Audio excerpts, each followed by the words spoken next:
ہزار سجدوں سے دیتا ہے آدمی کو نجات۔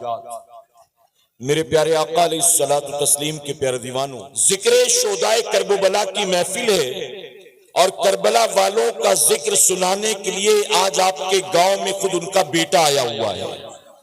تو آپ کو اللہ کا شکر ادا کرنا چاہیے۔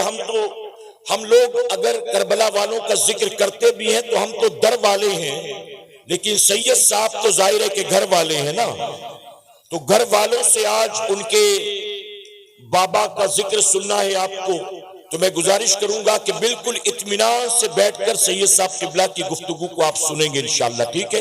اللہ آپ سب کو جزائے خیر عطا فرمائے۔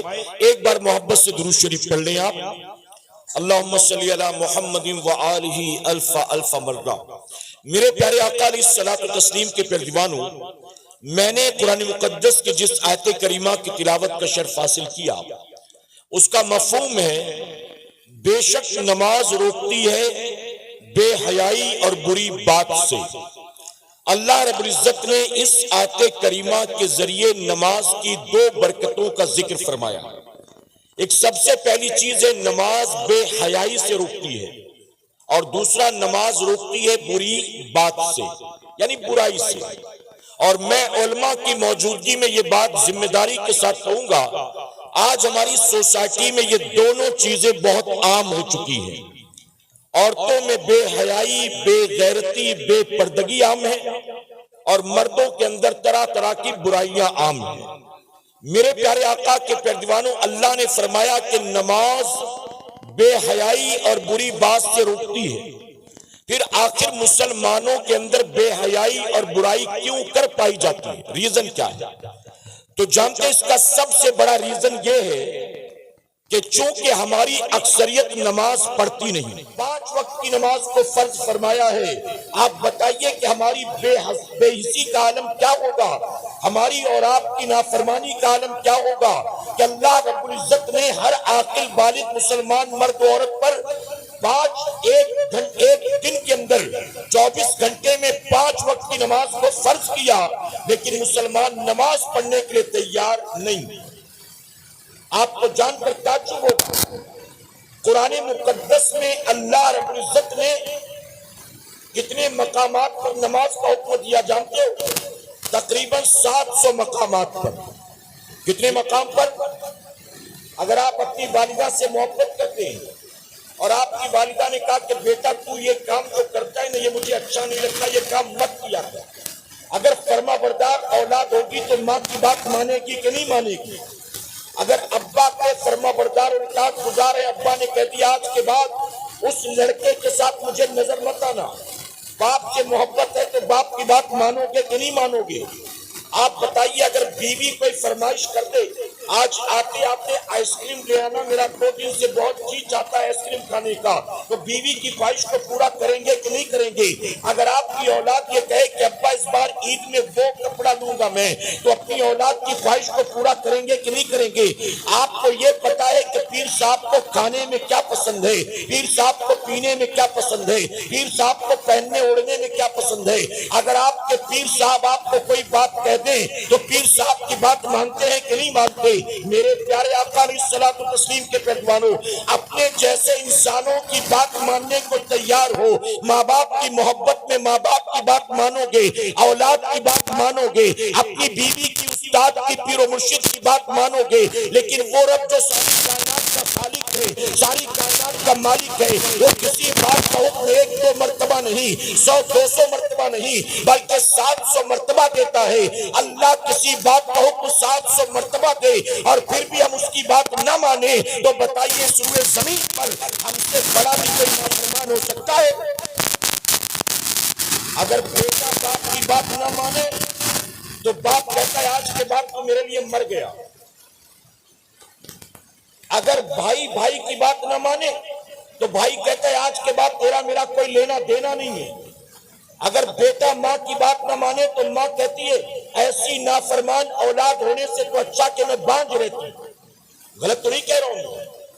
پیر صاحب کسی بات کا حکم 1 بار 2 بار 3 بار دے، آپ نہ مانے تو پیر کی بات نہ مان کر پیر کے چہیتے مرید بن جائیں گے؟ پیر صاحب کہیں گے یہ بڑا فرما بردار، بڑا خدمت گزار، بتائیے چہیتے مرید بن جائیں گے؟ میرے پیارے آقا علیہ الصلوۃ والتسلیم کے پیروانوں، وہ رب جس نے پوری کائنات کو پیدا فرمایا، ہم صبح جو کھاتے ہیں وہ دینے والا کون ہے؟ ہم دوپہر جو کھاتے ہیں وہ دینے والا کون ہے؟ ہم رات جو کھاتے ہیں وہ دینے والا کون ہے؟ آپ دل پر ہاتھ رکھ کر مجھے جواب دیں، آپ کے سینے میں دل کی دھڑکنوں کو چلانے والا کون ہے؟ آپ کے رگوں میں خون کو دوڑانے والا کون ہے؟ آپ کی سانسوں کو اندر باہر چلانے والا کون ہے؟ بنا کسی مشین و انجن کے آپ کا دل دھڑک رہا ہے، یہ دھڑکانے والا کون ہے؟ پورے جسم کے اندر رگوں کا جال بچھانے والا کون ہے؟ آپ کے جسم کو صحیح سلامت بنانے والا کون ہے؟ رات سونے کے بعد صبح اٹھنے کی مہلت دینے والا کون ہے؟ نافرمانی کرنے کے بعد بھی جب جاتے ہو کاروبار کرنے کے لیے تو نافرمانی کے بعد بھی روزی دینے والا کون ہے؟ عزت دینے والا کون ہے؟ کامیابی دینے والا کون ہے؟ برکت دینے والا کون ہے؟ اپنے ماں باپ بیوی بچوں کو چھوڑ چھاڑ کر کسی پرائے شہر میں چلے جاتے ہو، پرائے ملک میں چلے جاتے ہو، جہاں اجنبی تھے وہاں بتائیے سر پر چھت دینے والا کون ہے؟ رات سونے کی جگہ دینے والا کون ہے؟ آپ کو روزی روٹی دینے والا کون ہے؟ اے سرکار مدینہ علیہ الصلوۃ والتسلیم کے پیروانوں، اللہ رب العزت ہی ساری کائنات کا خالق ہے، اللہ ہی ساری کائنات کا مالک ہے۔ یہاں تک کہ جو لوگ اللہ کا دیا رزق کھا کر اسے رزاق نہیں مانتے ہیں، انہیں بھی کھلانے والا اللہ ہے۔ جو اللہ تبارک و تعالیٰ کے بندے ہو کر بھی اللہ کو اپنا معبود نہیں مانتے، ان کا معبود بھی اللہ تبارک و تعالیٰ ہے۔ زمین کو بچھایا کس نے؟ آسمان کا شامیانہ لگایا کس نے؟ زمین سے سبزہ اگایا کس نے؟ ہوا میں ہماری خاطر آکسیجن پیدا کیا کس نے؟ ہماری باڈی میں ریڈ بلڈ سیلز کس نے پیدا کیا؟ وائٹ بلڈ سیلز کس نے پیدا کیا؟ اے سرکار مدینہ کے پیروانوں، ہم دن رات اللہ کی نافرمانی پر نافرمانی کرے، اللہ 700 مرتبہ کسی بات کا حکم دے ہم اس کا حکم نہیں مانتے، اس کے باوجود وہ آسمان سے پانی برساتا ہے، زمین سے سبزہ اگاتا ہے، ہمیں پھر بھی روزی عطا کرتا ہے۔ آپ بتائیں جب نافرمانی اور بغاوت کر کے یہ کرم نوازی ہے، ہم فرما بردار بن جائیں گے، اللہ کے سجدوں کے پابند بن جائیں گے، تو میں منبر رسول پر موجود ہوں، ذمہ داری کے ساتھ کہتا ہوں، اللہ رب العزت ہمیں اور آپ کو جس دن مسلمان پلٹے گا، رب کی بارگاہ میں صلح کر لے گا، رب کی بارگاہ میں رجوع کر لے گا اور یہ عہد کرے گا کہ مولا اب دنیا یہاں کی وہاں ہو جائے، ایک وقت کی نماز کو جان بوجھ کر قضا نہیں کروں گا۔ جس دن مسلمان نے یہ عہد کر لیا، اے ہندوستان کے مسلمانوں، اللہ تمہیں پھر وہی عزت عطا کرے گا جو عزت اللہ نے میرے غریب نواز کو عطا فرمایا۔ نعرہ تکبیر، نعرہ رسالت، نعرہ حیدری، نعرہ حیدری۔ غریب نواز ہندوستان کی سرزمین پر تشریف لائے، کیا بتائیے کوئی اپنے گھر میں انہیں ٹھہرانے والا تھا؟ جی، پیڑ کے نیچے بیٹھ گئے تو بیٹھنے دیا گیا کہ اٹھا دیا گیا؟ کوئی ان کے لیے چائے کافی شربت بنانے والا تھا؟ انا ساگر پر پانی لینے گئے تو پینے دیا گیا کہ پہرا لگا دیا گیا؟ کسی کے محل میں گھس گئے تھے، جبرن کسی کے مکان پر قبضہ کیا تھا؟ میرے پیارے آقا علیہ الصلوۃ والتسلیم کے پیروانوں، ہندوستان کی سرزمین پر غریب نواز تشریف لاتے کوئی مرید نہیں تھا، کوئی میزبان نہیں تھا، کوئی کرایہ بھاڑا دینے والا نہیں تھا، کوئی اپنے مکان میں ٹھہرانے والا نہیں تھا، کوئی آپ کے نام کا پوسٹر چھاپنے والا نہیں تھا، کوئی آپ کی خاطر اسٹیج لگانے والا نہیں تھا، کوئی آپ کو سر آنکھوں پر بٹھانے والا نہیں تھا۔ ایک نئے ملک میں، اجنبی ملک میں تشریف لاتے ہیں، اس کے باوجود آپ نے دیکھا کہ مقابلے میں جو آیا وہ کوئی سوشل ورکر نہیں تھا، وہ کوئی گاؤں کا پردھان نہیں تھا، وہ کوئی minister M P M L A نہیں تھا، جو غریب نواز کے مقابلے میں آیا وہ ہندوستان کا بادشاہ تھا۔ غریب نواز کے مقابلے میں آیا، غریب نواز چند فقیروں کو ساتھ لے کر آئے تھے، اپنے ساتھ کوئی اسلحہ لے کر نہیں آئے تھے، اپنے ساتھ کوئی مال و دولت لے کر نہیں آئے تھے، اپنے ساتھ کوئی لمبی چوڑی فوج لے کر نہیں آئے تھے۔ غریب نواز اپنے ساتھ کھانے پینے کا کوئی بہت زیادہ سامان لے کر نہیں آئے تھے، آپ کے مقابلے میں آ کر کھڑا ہو گیا اس وقت کا ہندوستان کا بادشاہ، اور غریب نواز اللہ رسول کی ذات پر بھروسہ کر کے اس کے مقابلے میں آ کر کھڑے ہو گئے۔ نتیجہ کیا ہوا؟ جو ہند کا بادشاہ تھا وہ ہمیشہ ہمیشہ کے لیے مٹ گیا اور میرے کریم نے غریب نواز کو قیامت تک کے لیے ہند کا راجہ بنا دیا۔ اللہ یہی عزت تمہیں بھی دے گا، اللہ تمہیں بھی کامیابی دے گا، اللہ تمہیں بھی برکتی عطا کرے گا، اللہ تمہیں بھی کھویا ہوا وقار دوبارہ عطا کرے گا، لیکن شرط یہ ہے صرف جشن غریب نواز منانے والے مت بنو، صرف غریب نواز کی کرامات کو سننے والے مت بنو، مشن غریب نواز کو سمجھنے کی کوشش کرو، تعلیمات غریب نواز کو سمجھنے کی کوشش کرو۔ غریب نواز کے کھڑاؤں کو اڑتا دیکھتے ہو، غریب نواز کا مدینہ منورہ سے پیدل سفر کر کے ہندوستان آنا نظر نہیں آتا، غریب نواز اگر اپنے کوزے میں انا ساگر کو بھرتے ہیں وہ نظر آتا ہے، غریب نواز کا روزہ رکھنا نظر نہیں آتا، غریب نواز کا جوگی جے پال کا مقابلہ کرنا نظر آتا ہے، غریب نواز کی راتیں نظر نہیں آتی، غریب نواز کا تقوی نظر نہیں آتا، غریب نواز کا سجدہ نظر نہیں آتا۔ آپ سوچیں کہ وہ غریب نواز جو اپنی ماں کی کوکھ سے اللہ کے ولی بن کر پیدا ہوئے، ارے جو ماں کی کوکھ سے اللہ کا ولی بن کر پیدا ہو، اس غریب نواز کی راتوں کا عالم یہ تھا کہ میرے غریب نواز نے 40 سال تک عشاء کے وضو سے فجر کی نماز کو ادا کیا۔ ایک مرتبہ میرے غریب نواز، توجہ ہے نا آپ کی، ایک مرتبہ میرے غریب نواز ایک کونے میں بیٹھے زاروں قطار رو رہے تھے، مریدوں کی ہمت نہ ہوئی کہ کوئی پوچھے کہ رونے کی وجہ کیا۔ جب کچھ اطمینان ہوا، رونا بند ہوا، تو آپ کے قریب آئے آپ کے قریبی چاہیتے مرید خواجہ بختیار کاکی رحمت اللہ علیہ، آ کر کہتے کہ حضور آج آپ اتنا رو رہے تھے، رونے کی وجہ کیا، کس بات نے آپ پر رلایا؟ تو جانتے ہیں میرے غریب نواز نے کیا فرمایا؟ آپ فرماتے آج سے 30 سال پہلے میں نماز پڑھ رہا تھا، تو حالت نماز میں مجھے جو لذت ہمیشہ ملتی تھی، جو نماز میں مزہ آتا تھا، جو خشوع اور خضوع میسر آتا تھا، اس دن نماز میں وہ مزہ نہیں آ رہا تھا، وہ خشوع اور خضوع نہیں مل رہا تھا۔ کہتے میں پریشان کہ آخر نمازوں کی لذت کہاں چلی گئی؟ غریب نواز فرماتے میں نماز سے فارغ ہوا، پھر میں بیٹھا غور کرنے کے لیے آخر کیا بات ہے، نماز کی لذتیں کہاں چلی گئی؟ توجہ ہے نا آپ کی؟ میرے پیارے آقا کے پیروانوں، غریب نواز فرماتے نماز سے فارغ ہو کر میں بیٹھا غور کرنے کے لیے کہ نماز میں جو روزانہ مزہ آتا تھا وہ مزہ گیا کہاں، بات کیا؟ بہت دیر تک غور کیا تو مجھے احساس ہوا کہ آج جلد بازی کی وجہ سے دوران وضو میں اپنی انگلیوں میں خلال کرنا بھول گیا، وضو کے وقت جلد بازی کی وجہ سے اپنی انگلیوں میں خلال کرنا بھول گیا۔ اب یہاں علماء بیٹھے ان سے پوچھو اگر کوئی بندہ حالت وضو میں خلال نہ کرے انگلی کا تو وضو ہوگا کہ نہیں ہوگا، نماز ہوگی کہ نہیں ہوگی؟ یہ خلال کرنا کیا فرض ہے، کیا واجب ہے، کیا ہے؟ تو جواب ملے گا کہ وضو ہو جائے گا۔ انگلیوں میں خلال کرنا یہ میرے نبی کی سنت مبارکہ ہے۔ کیا ہے؟ سنت ہے، وضو ہو جائے گا۔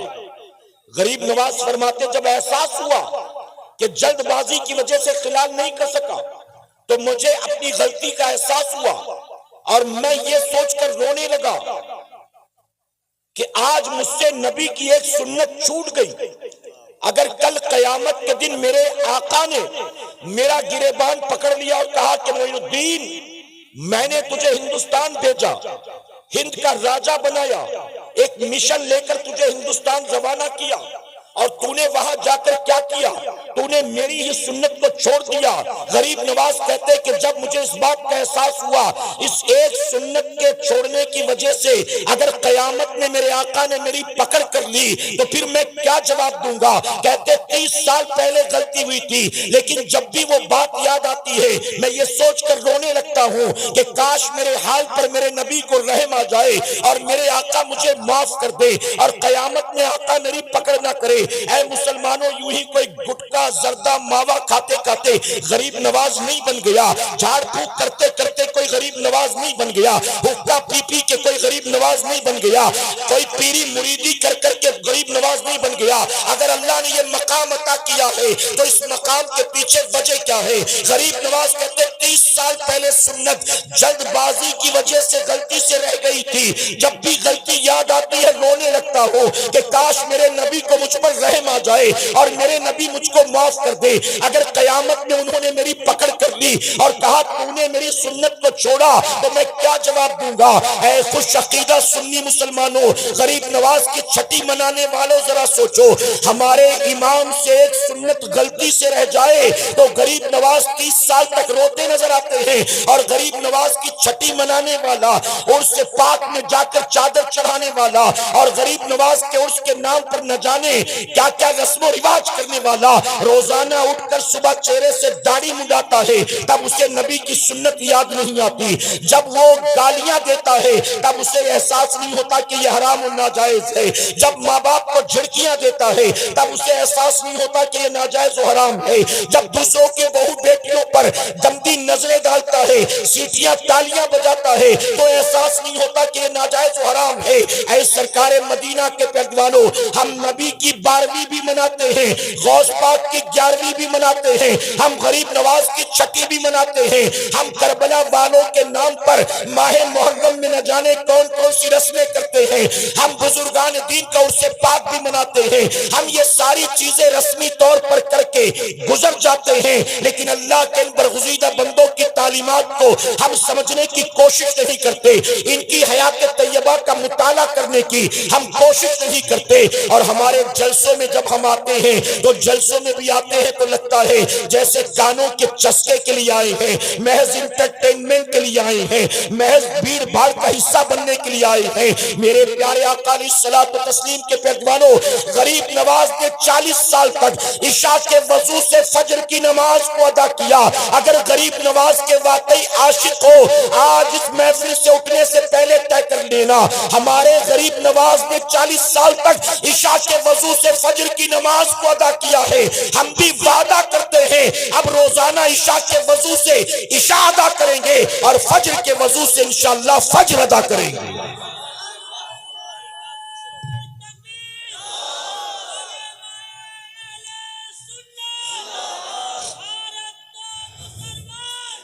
ذکر شہدائے کربلا کی محفل ہے، امام علی مقام کے نام پر محفل سجی ہے، جانتے ہو 10 محرم کو، توجہ ہے نا آپ کی، 10 محرم الحرام کو صبح سے یزیدیوں نے جنگ کو شروع کر دیا۔ جمعہ کا دن تھا، جو کربلا میں نہیں تھے وہ نماز جمعہ کی تیاری کر رہے تھے۔ صبح سے جنگ شروع ہو گئی، جب نماز ظہر کا وقت ہوا تو امام نے اپنے قاصد کو بھیجا، ایک نمائندے کو بھیجا، کہا جاؤ جا کر یزیدیوں سے کہو تھوڑی دیر کے لیے جنگ کو روک دیں، تیر تلوار چلانا روک دیں، ہمیں اتنی مہلت دیں کہ ہم نماز ظہر ادا کر سکیں۔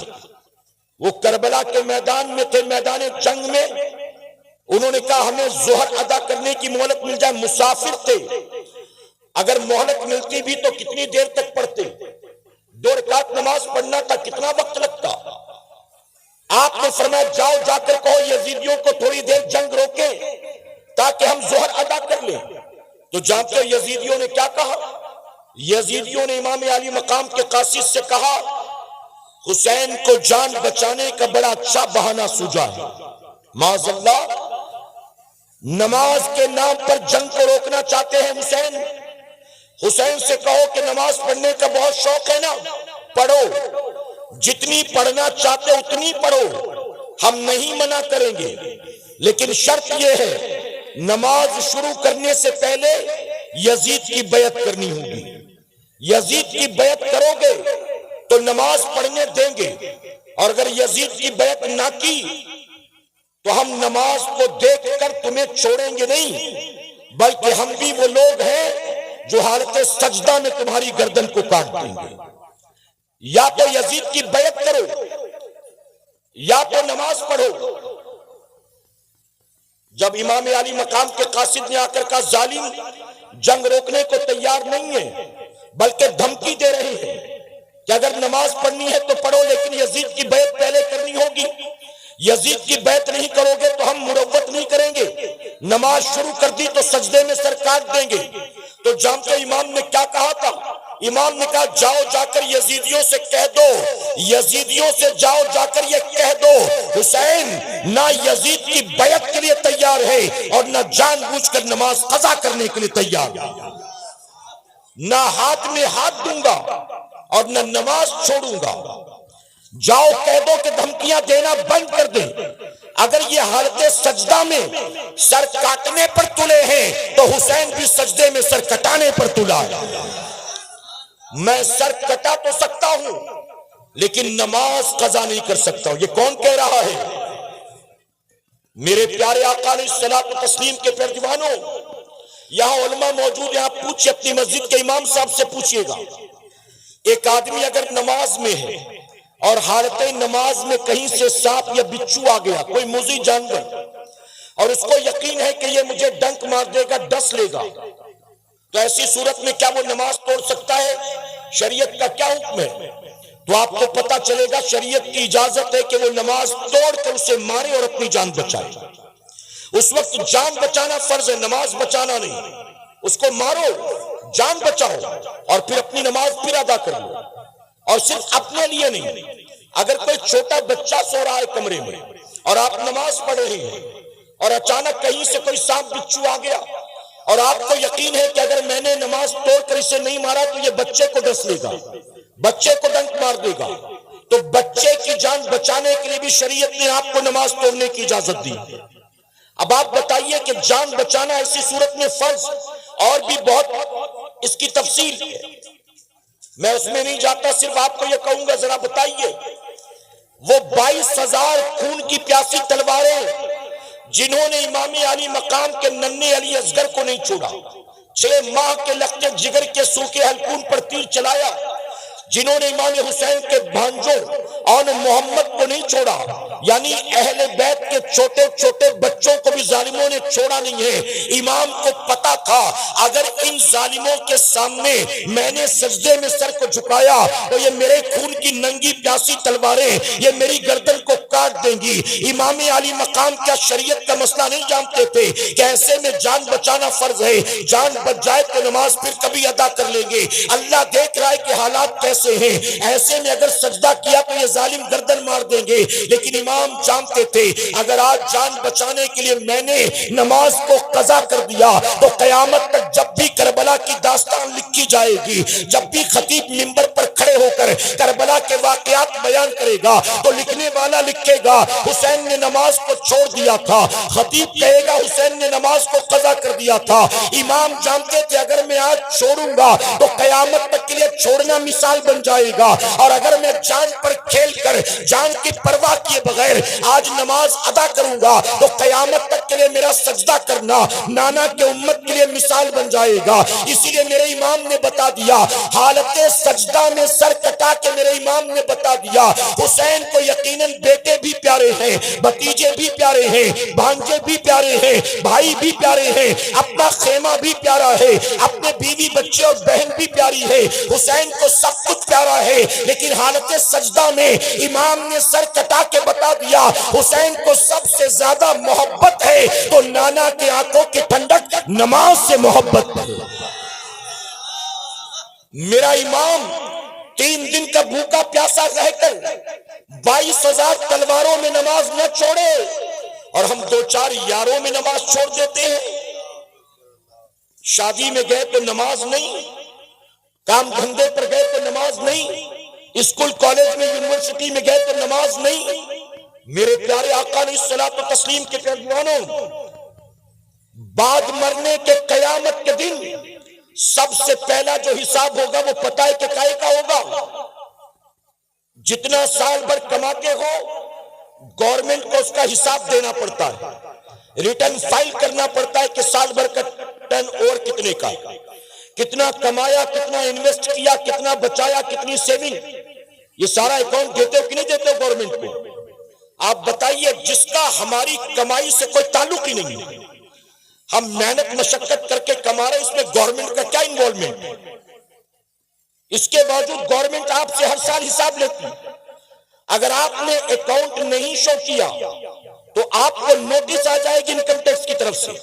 بہت زیادہ کروڑوں کا ٹرن اوور ہے تو آپ کے یہاں ریٹ پڑ جائے گی.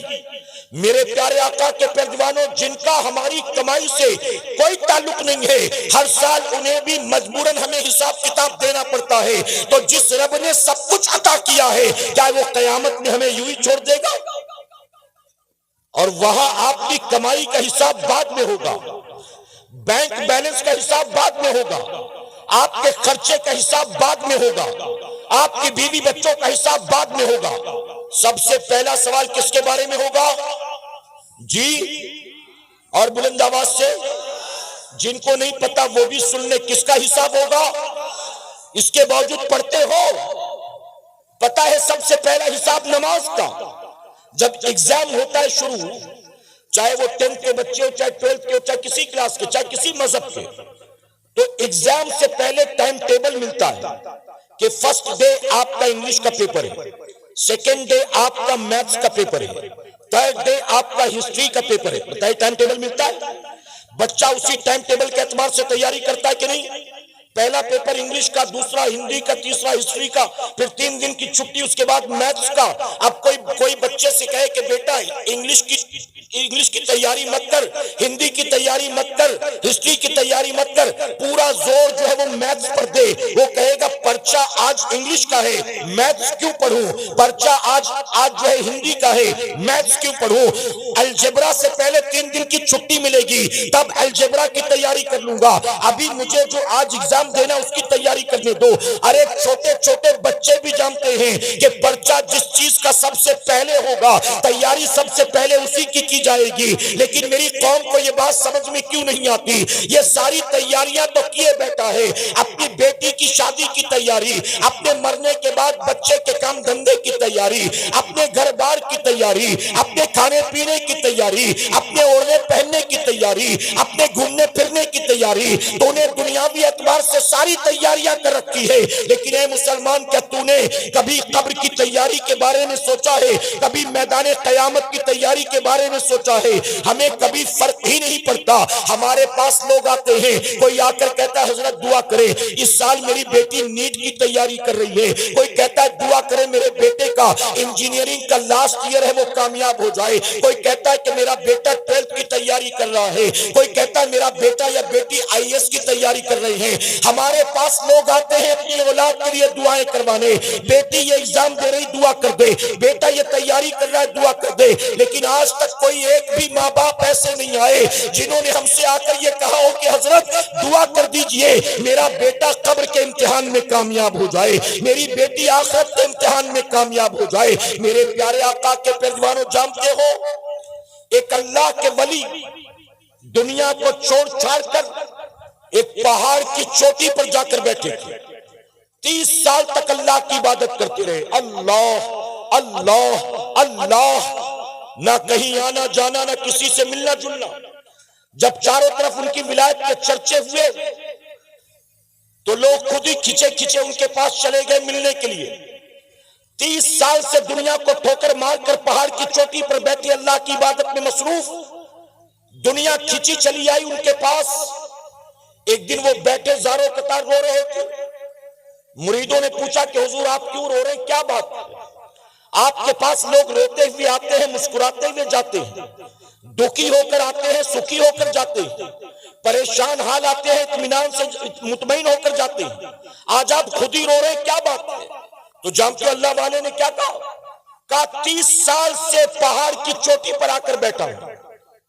30 سال ہو گئے، آج تک کوئی ایک بھی نہیں آیا جس نے مجھ سے کہا کہ میری آخرت کے لیے دعا کر دیجئے، میری قبر کے لیے دعا کر دیجئے، میری جنت کے لیے دعا کر دیجئے. کہتے جس دنیا کو ٹھوکر مار کر میں آ کر بیٹھا ہوں نا، میرے پاس لوگ اسی دنیا کے لیے دعا کروانے آتے ہیں، اسی دنیا کے لیے دعا کرواتے. میں اسی لیے رو رہا ہوں کہ کاش یہ سمجھتے تو صحیح کہ تم دنیا کے لیے دعا اس سے کروا رہے ہو جو دنیا کو چھوڑے بیٹھا ہوا. میرے پیارے آقا علیہ الصلوۃ والتسلیم کے پیروانوں، مجھے نہیں پتا کہ یہاں خواتین کے بھی بیٹھنے کا انتظام ہے کہ نہیں. اگر ہے تو وہ بھی میرا یہ پیغام لیتی جائیں، اور اگر نہیں ہے تو اپنے گھر کی عورتوں تک یہ پیغام پہنچا دیں۔ آپ نے امام حسین کا سجدہ تو دیکھا نا میدان کربلا میں، اب آئیے ان کی بہن حضرت زینب کا بھی سجدہ دیکھ لیجئے۔ امام زین العابدین، امام علی مقام کے لخت جگر، میدان کربلا میں اہل بیت کے آخری چشم و چراغ امام زین العابدین کہتے جب مدینہ منورہ میں ہم پر پریشر بنایا گیا کہ یزید کی بیعت کرو، یزید کی بیعت کرو، تو شہر رسول میں فتنہ فساد نہ ہو، اس لیے ہم مدینے کو چھوڑ کر مکہ معظمہ چلے گئے۔ ہم مکے پہنچے تو کوفہ والوں کے خط ہمیں آنے لگے، آئیے ہمیں بچا لیجئے، آپ نہیں آئے تو ہم کو مجبوراً یزید کی بیعت کرنی پڑے گی۔ ہم پر پریشر بنایا گیا کوفہ والوں کی طرف سے، ہم کوفہ کے لیے مکہ معظمہ سے نکلے، ہمیں کوفہ نہیں جانے دیا گیا، ہر کے لشکر نے ہم کو گھیرا اور کربلا میں لے کر آ گئے۔ امام زین العابدین کہتے ہیں اس پورے سفر میں میری پھوپھی حضرت زینب ہمارے ساتھ تھی، پورے سفر میں میری پھوپھی حضرت زینب ساتھ تھی، مدینہ منورہ سے مکہ معظمہ، مکہ معظمہ سے میدان کربلا، اور امام زین العابدین کہتے ہیں پورے سفر میں میری پھوپھی نے کسی رات تہجد کی نماز کو قضا نہیں کیا۔ میں معذرت کے ساتھ کہوں گا، ہم نکلتے ہیں تقریر کرنے کے لیے، ہم نکلتے ہیں کہیں جلسے میں جانے کے لیے، تو ہم نے دیکھا تقریروں اور جلسوں کے چکر میں کئی لوگ ایسے ہیں جو خود اپنی نمازیں قضا کر بیٹھتے ہیں، نمازوں کی کوئی پرواہ نہیں کرتے الا ماشاءاللہ۔